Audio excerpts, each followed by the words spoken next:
Hi, Elon. My name is Molly. I just want to thank you for spending so much time in Pennsylvania. I think what you're doing is amazing and it's making a real impact. So God bless you. Thank you. And I think you're a national treasure. Thank you. My main concern is with the national debt. And I know you talked a lot about reducing the spending side, but I was wondering what kind of Trump policies and industries you think will help grow the revenue side. And along those lines, do you have any plans to bring more Tesla manufacturing back to the U.S.? Well, Tesla actually is a massive manufacturer in the U.S. In fact, the biggest factory that's been built in recent years is the Tesla factory in Texas. And then there's another big factory in Nevada. So there's Giga Nevada, Giga Texas, and maybe someday Giga Pennsylvania. So that would be super cool. I'm a huge believer in manufacturing. I love manufacturing. I like making things. I've spent a lot of time in the factory, walking the floor. I lived in the factory for a while, literally lived in the factory. Kind of like Vegas, actually, because I didn't even see the outside. But the lights were always on. We had some tough times at Tesla. It's really difficult to make any kind of manufacturing company work. Tesla's actually also the biggest manufacturing employer in California still, but the state is not super grateful.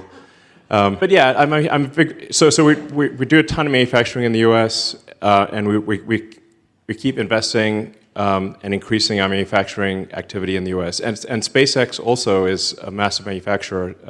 SpaceX is the biggest manufacturer of rockets and satellites in the world, and that's all in the U.S. So SpaceX manufacturing is all in the U.S. And Tesla has massive amounts of manufacturing in the U.S., like giant factories. So I'm a big believer in manufacturing. I mean, I do think reform of the tax code it would make sense because it's extremely complicated and there are too many loopholes. I'm often pitched on these loopholes. That's how I know they exist. And I'm like, that sounds pretty shady. I don't think we should do that. They're like, well, lots of other people are getting away with it. Well, like, yeah, but I still don't think we should do it. Yeah, for what it's worth, I'm the largest individual taxpayer in history. I paid $10 billion in tax, over $10 billion in tax. You're welcome. Like, I sort of thought maybe the IRS would, send me like a little trophy or something. Yeah, like one of those, like, doesn't have to be expensive. It could be like, one of those like things you get for when kids win a karate competition.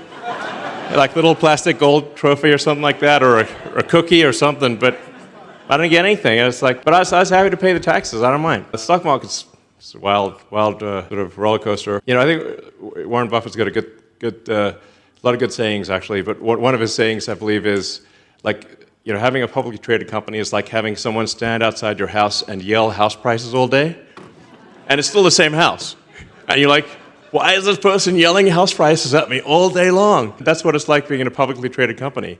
They just yell stock prices at you all day long. And it's like, well, it's actually still pretty much the same company as yesterday. It's kind of weird being in a publicly traded situation. But anyway, I think we should simplify the tax code, get rid of a lot of exceptions and loopholes, and make it easy to fill out taxes. It shouldn't be this extremely complicated thing. Overall, I think if we have less federal spending, then there's less taxation. We have to reduce federal spending. There's no way to make up for it other than reducing the federal spending. As I mentioned earlier, a very important point that I think is important for people to understand is that all federal spending is taxation. Because what the federal government doesn't receive in direct revenue, they make up for in inflation. They just print money. So all federal spending is taxation. Very important principle.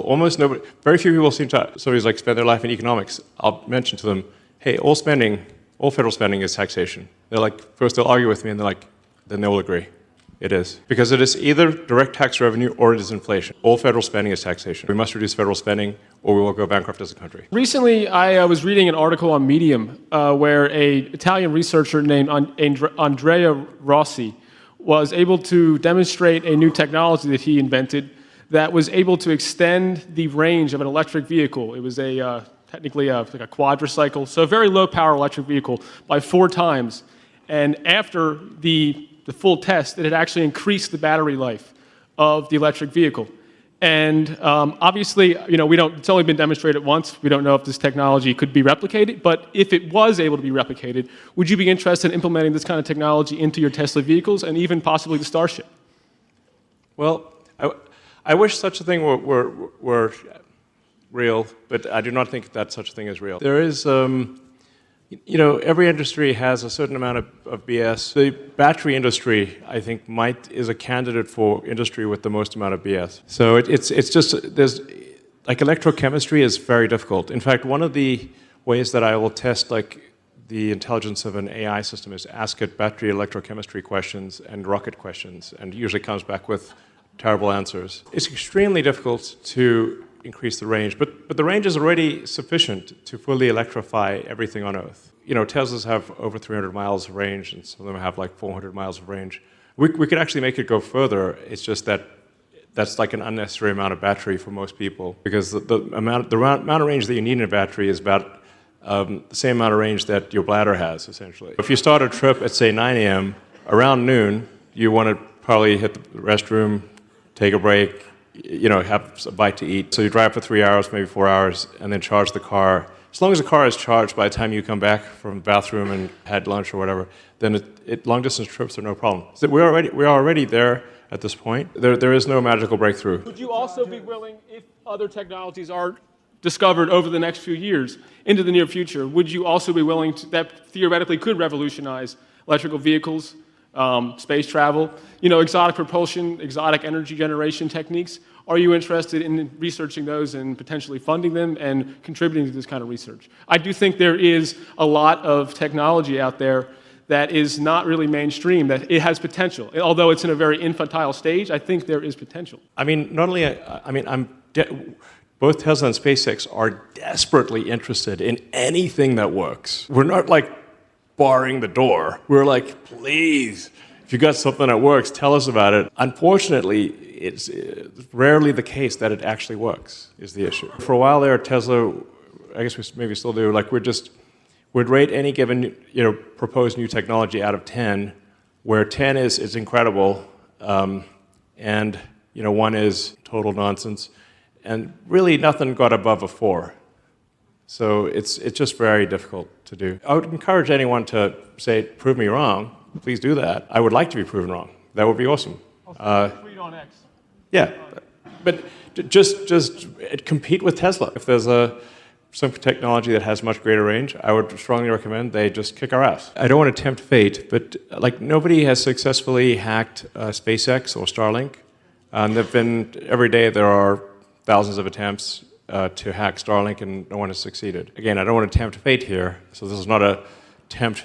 I'm not saying to hacker groups out there, please hack Starlink. Like, please don't hack Starlink. But thus far, there have been many attempts by individuals and state actors to hack into Starlink, and none of them have been successful. So track record thus far is pretty good. No one has successfully hacked into, yeah, so far so good, you know. Don't want to be complacent or anything.